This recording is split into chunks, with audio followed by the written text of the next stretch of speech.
Hey guys, welcome to another philosophical episode.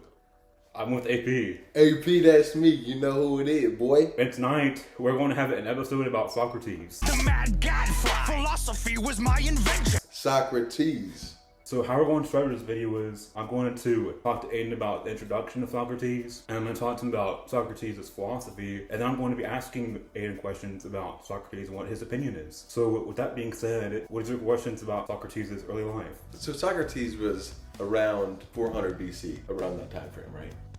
What was Socrates' journey to his own philosophical achievement and development? Where does that come from? Is there a specific, isn't he related, or he learned from Plato and Aristotle or something like that? Give me a background of Socrates. You have it backwards. Oh, really? So Socrates taught and inspired Plato, Oh. which we talked about in the last video with Hershey, and Socrates influenced Plato and gave him the love for wisdom, which Plato then brought into his life and continued his philosophical journey, and then Plato taught Aristotle in his school, the Academy. So it was Socrates, Plato, Aristotle. Okay. They're all connected to one another. Okay. So Socrates was kind of the founding father of the trio of those guys. Well, yes, and Socrates is known as the father of all philosophy. Okay. Why is that? Because he was the one who was starting to question reality and was questioning authority. And people often compare him to a toddler. A toddler? Not in an insulting way, but you know how a toddler is always asking why things are? Yeah. Why? That's what Socrates was like, because he was questioning everything around him. Right. Back in ancient Greece, in Athens. He wasn't just questioning that in his mind, he was urging everyone around him to question authority, as well as having philosophical conversations such as the Socratic method. Socratic method, okay. Now explain to me, enlighten me about the Socratic method. Because, if I'm not mistaken, he believed that there wasn't real moral good and evil. He just thought that, human beings aren't really necessarily evil beings. They just do whatever is best for them. So it's not does that make sense? Am I right? What Socrates believed is there's good knowledge and then there's evil knowledge, but knowledge is power. Right. And one will use it to the best of their self-interest. However, he urged that we have to use the knowledge that we receive for virtue and the goodness of morality. And we need to use knowledge to better our souls and to better our life using the knowledge that we receive. There are two sides of it, however, he urged for people to follow a moral path in achieving virtue. Okay. Does that make sense? Yes, it does make sense. So another question I have about Socrates is, what was his view on God? Did he believe that there was a God? Did he believe in multiple God? Was he monotheistic, polytheistic? What was his, in terms of that deity, what did he believe in that? He was put on trial for not respecting the gods because the government wanted everyone to believe in, respect the gods, and he didn't believe that. So where did he grow up in? He grew up in a town that was south of Athens. So it was in Greece? It was ancient Greece. So it was ancient Greece, so he was very heavily influenced by Greek culture. So he was heavily influenced by the philosophical standing of his upbringing, would you say? Yeah, I mean, he was conditioned and socialized because he was born in ancient Greece, but he's similar to Nietzsche in that category. How's that? Because with Nietzsche, he was socialized into believing into God. However, he recognized the conditioning with his social imagination, and that's the same thing that Socrates did. And even though he was told that there's multiple gods and these gods exist, he still questioned their existence. Right. Well, what I think is fascinating here is that, are you familiar with Alexander the Great? Yeah. You familiar with his conquest in 316 BC and basically how he brought Greek culture and what was called Hellenization? Are you familiar with that term? So Alexander the Great, after he took over the whole ancient Near Eastern areas, and he conquested from west to east. Greek was over here, swept over, he took over everything, right? Well, with the bringing of his dominion also came the bringing of his culture, and so he heavily influenced Greek ways of thinking, Greek sports, Greek public bathing. They changed everything about all the cultures that they went to so that the Greek culture would remain even if they lost power. So, as you know, shortly after Alexander the Great died, the Greek power quickly diminished, and the Ptolemaic and the Seleucids, which was under the Persian Empire, the Roman Empire, rose up and overtook them. A lot of people say, well, Alexander the Great lost in terms of physical reigning. He won in that his culture that he pushed on people remained. So that's why you see such heavily Greek-influenced styles of living in the time of Jesus, in the ministry of Jesus in approximately 3 AD to all the way up to 33 AD in his crucifixion. So, we see a lot of that influence remaining and having continuity from the beginning, which was in, Socrates' time in the very beginning to Alexander the Great conquest and therefore on, which I think is quite fascinating how one person can such heavily influence the way a place thinks and lives and acts and just the culture. And do you think Socrates had a lot of stuff to say about the Greek culture and what he thought about the current state of Athens in his standpoint, in his time? He was extremely focused on the democracy and the government aspect. There was a democracy established at Athens at the time. He explained it like this. You got a ship full of people, right? Ship full of people. Okay. The government at the time was a ship full of people, but instead of navigators, there were merchants. Okay. When you have a ship, you don't want there to be a bunch of merchants. They need sailors. They need sailors and navigators. Right. What his point was, there's ignorant people inside the government that are controlling Athens and being the authorities while they don't know anything. Okay. And they are not great leaders themselves. Okay, so what was the current political standpoint of Greece at the time? Like, it was a democracy, but go into more depth with that. It was a board of rulers. Oh, really? And the court system was popular. Okay. Wow, you really read up on this. I did not expect you to have the answer. Well, that's fascinating. The different endeavors of Socrates and where he took his philosophy and how really it's influenced Western culture today, in that as Alexander the Great had Greek culture remain in some ways and sorts, Socrates has had his way of Socratic thinking remain in the West, similarly. I feel like Socrates wasn't the first philosopher. Okay. Even though people will give him that title. Okay. Why? Because I feel like a philosopher is someone who shares their philosophical beliefs. However, I feel like everyone in the world has a philosophical belief in which the way that they view the world is the guide. Yep. But philosophers are just the people who share that. And everyone at that time in Athens, I believe they did have a philosophy. They just didn't outwardly share that to the extent that Socrates did. Mm-hmm. What do you think about that viewpoint?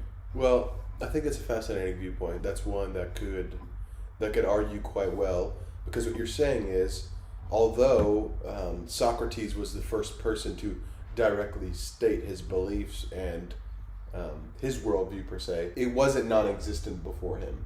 That is basically what you're saying. Like, it didn't just start and didn't just begin at Socrates. There wasn't just a whole bunch of dumb people before Socrates who didn't know how to think and how to understand what was going on around them in their life and in the world, right? So I think that's 100%. I think I agree with you, because it's not like people just started thinking about what they believe and why they believe it at the time of Socrates. Like, certainly that was prevalent before Socrates, but it's just the question of, is there evidence for people exploring philosophical topics or exploring philosophical views? Where are we going? What happens? What is this world like? Those big questions of philosophy, were those being discovered and searched before the time of Socrates by maybe not so big name people? Are there evidence for people who maybe did think that way but maybe didn't publicize it as much or push it or even got the popularity that Socrates did? Do you understand what I'm saying? He definitely was the person who popularized his way of thinking, and by questioning authority and challenging the government. I gotta give him credit because he made philosophers a thing. So how did Socrates die? Socrates was executed. Really? Yeah. By who?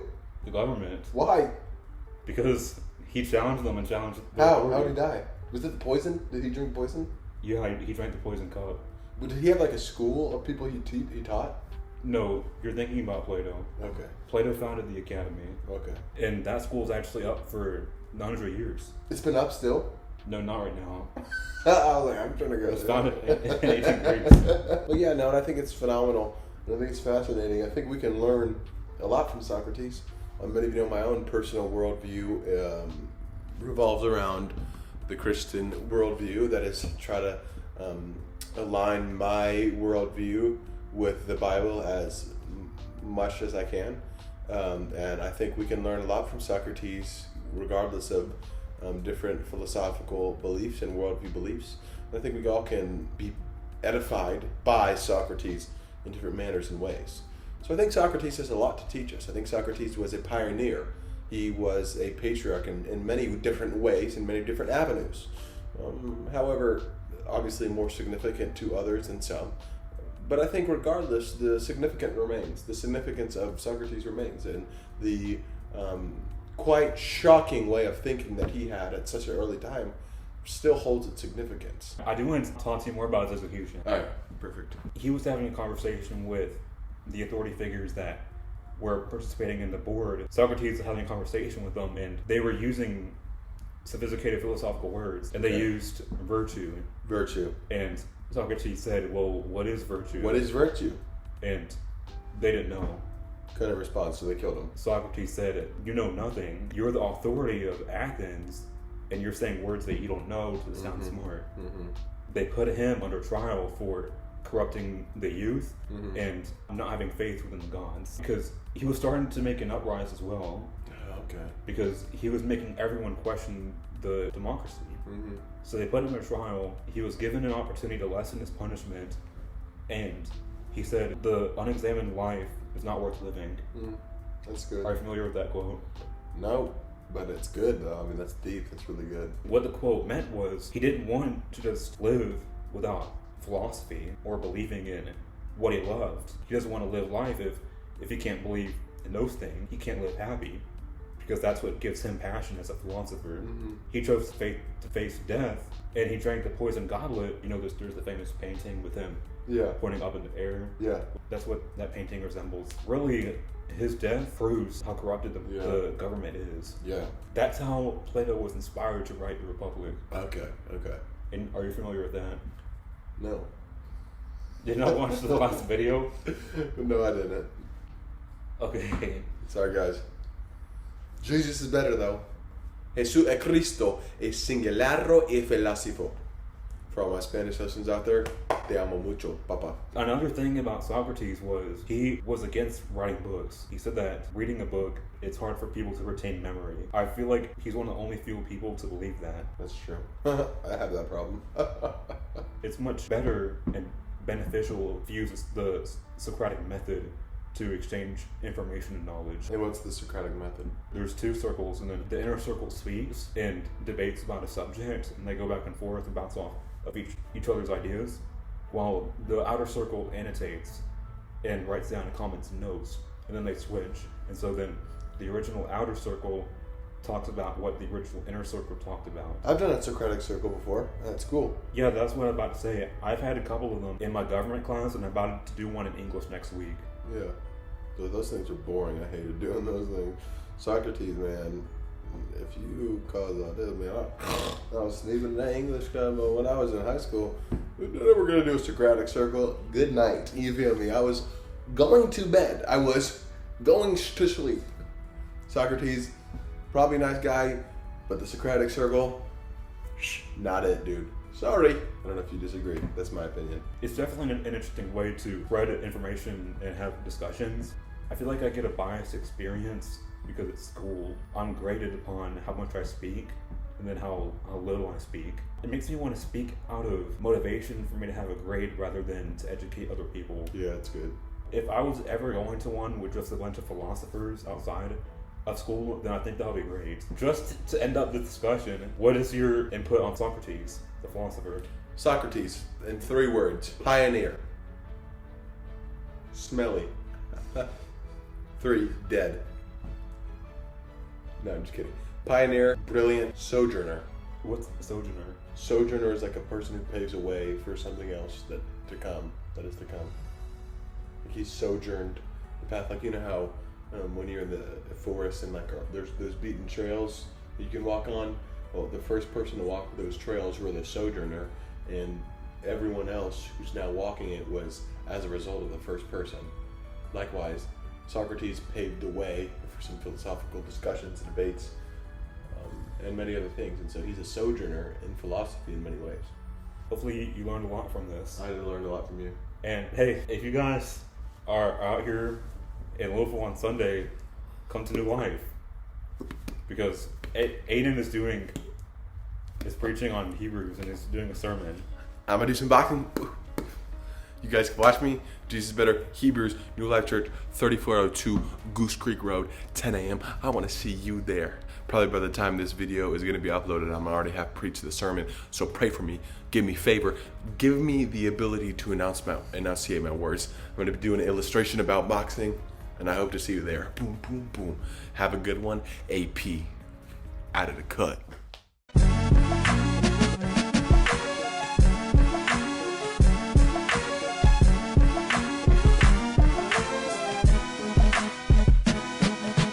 Socrates.